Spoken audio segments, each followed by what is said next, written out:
The most dramatic group stage match in World Cup history just unfolded. Meanwhile, it's 6 of the best from Messi, which is impressive, but he's no Pedro Neto, is he? A wild day of World Cup action, and Chelsea are set to sign 33-year-old Xhaka? This is DMAC Daily. The group stages are officially complete, 32 countries remain alive, but the final match itself, Algeria v Austria, might genuinely be the most absurd game of football I've ever witnessed in my life. In the end, it finishes 3-3, and you're probably thinking, wow, 6 goals must have been a thriller.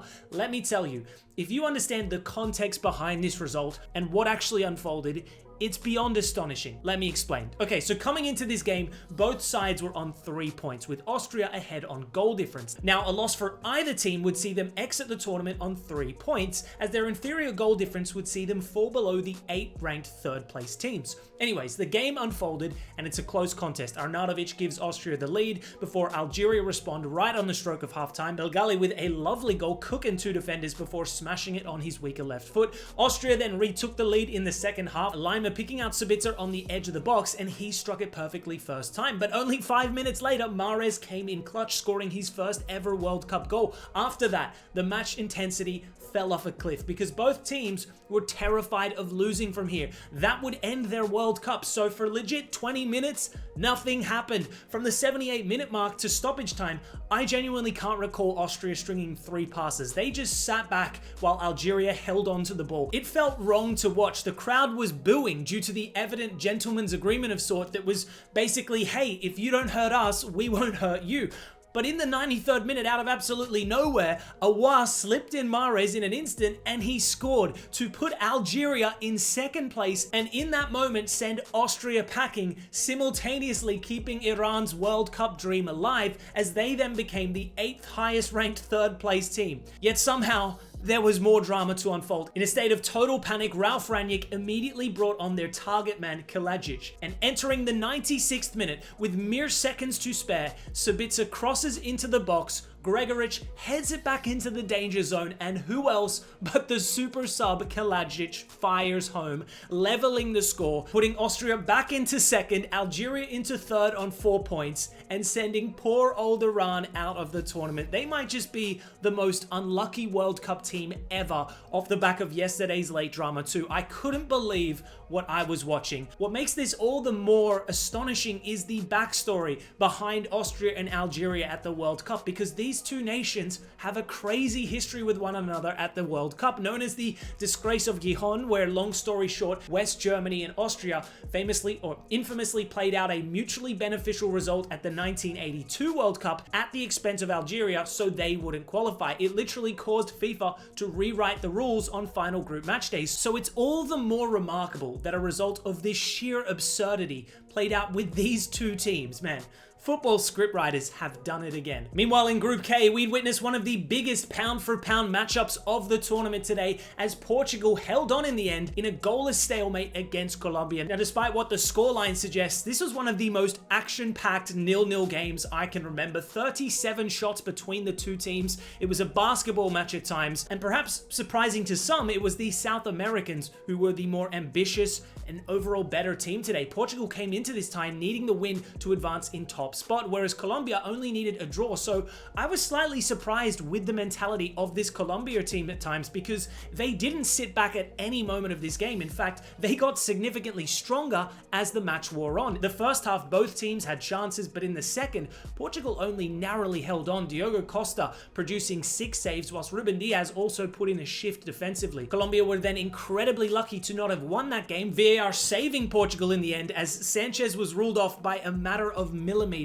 So having watched all 3 of Colombia's group stage games, I genuinely think they're a real problem. They've got a perfect blend of technical ballers, absolute workhorses all across the pitch. They're also a really well-coached team. Their defensive shape is top shelf. They nullified all of Portugal's danger men today. They're a side that seems to also get stronger as the games go on. All of their subs today had a positive impact too, particularly Rios and Quintero. Quintero is such an interesting player to me. He's always been the slightly less talented version of James Rodriguez, but stylistically, these two are like a carbon copy. Both bold, clever, left-footed playmakers. James himself was unreal today, but when Quintero came on, he was just as creative, just as incisive in that final third. Collectively, all of Colombia's second half performances via Uzbekistan, via Congo, and now Portugal have been dominant. So having topped Group K as a result, I think they've put themselves in a really great position to reach the quarterfinals minimum. I see them beating Ghana alongside the winner of Switzerland v Algeria. So props to La Tricolor. They humbled Portugal today, but with that said, bro, what is this Portugal team? I mean, they're a tough watch against competent opposition right now. And before the CR7 fans crash out calling me a Ronaldo hater in advance,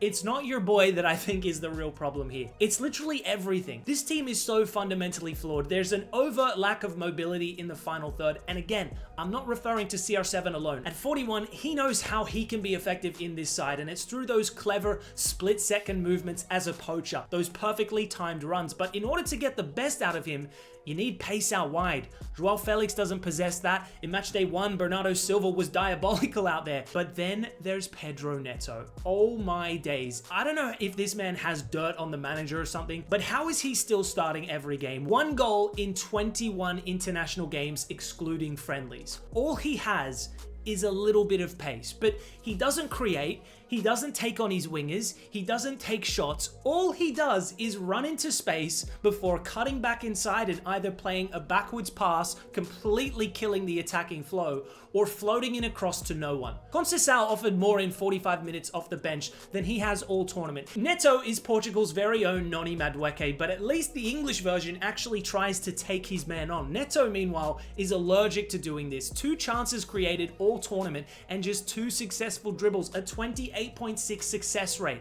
If the concept of anti-football, haram ball, was applied to wingers, he would be the face of it. Man, I could hate on Neto all day. I feel like I'm being gaslit every time I watch him play at the highest level. Ultimately, I don't think he's anywhere near good enough for a country like Portugal. Think of all the great wingers this country has possessed in the past. I'm sorry, but they're not winning a World Cup with Felix and Neto out wide. I wouldn't be surprised to see them get knocked out by Croatia because, bar a dominant win v Uzbekistan, they've been well below expectations all tournament. On paper, they've arguably got the best midfield trio in world football, but they're not gelling in any capacity. Okay, sure, Vitinha ended the match with 100% of passes completed, but did he create anything? Bruno Fernandes isn't being utilized effectively either. I'm honestly scratching my head with this team. They needed to win today for a far easier pathway in the knockouts, but they didn't even go for it. I remember at one point in the latter stages of this match, Pedro Neto was going forward and you could visibly see Bruno shouting at him, telling him to calm down. The mentality of this team in its current state is baffling. But led by Roberto Martinez, the biggest managerial fraud in the World Cup,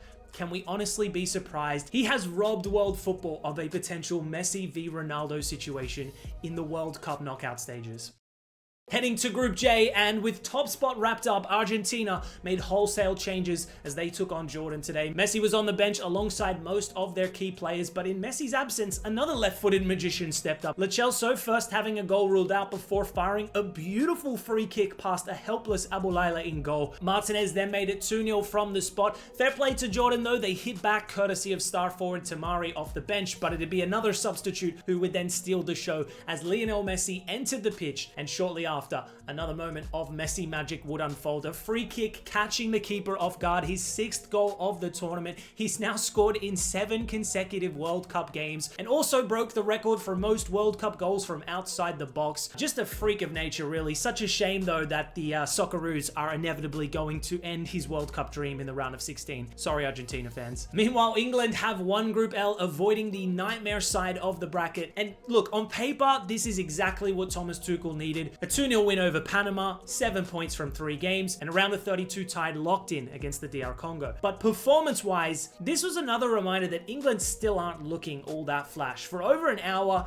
it had that same uncomfortable feeling as the Ghana game. England were in control, but really struggled to carve out genuine goal-scoring opportunities. Panama sat deep in that compact 5-4-1 shape and made it difficult for England to play through the middle. Marcus Rashford was probably the brightest outlet on the left wing, starting for the first time at this World Cup, and giving England more of a genuine threat going forward than Gordon had in his previous 2 starts. The breakthrough eventually came from Jude Bellingham stabbing home from a corner, which says a lot about England's tournament so far, right? They have attacking talent all across the park, but set pieces are still doing a lot of the heavy lifting here. That isn't necessarily a bad thing in tournament football, but the lack of first half goals is becoming a bit of an issue, right? Against Ghana and Panama, they've been too slow to properly suffocate those low block lying teams. Harry Kane's second goal was significant though. He's now England's all-time leading World Cup goal scorer, moving clear of Gary Lineker. He wasn't unbelievable today, yet even when England are flat, Kane and I'd say Bellingham too are both players that have that X-factor quality when needed most. Now as to the concerns, England's fullback situation looks a bit awkward. I've been impressed with O'Reilly in his previous 2 appearances, but he was a bit less impactful today.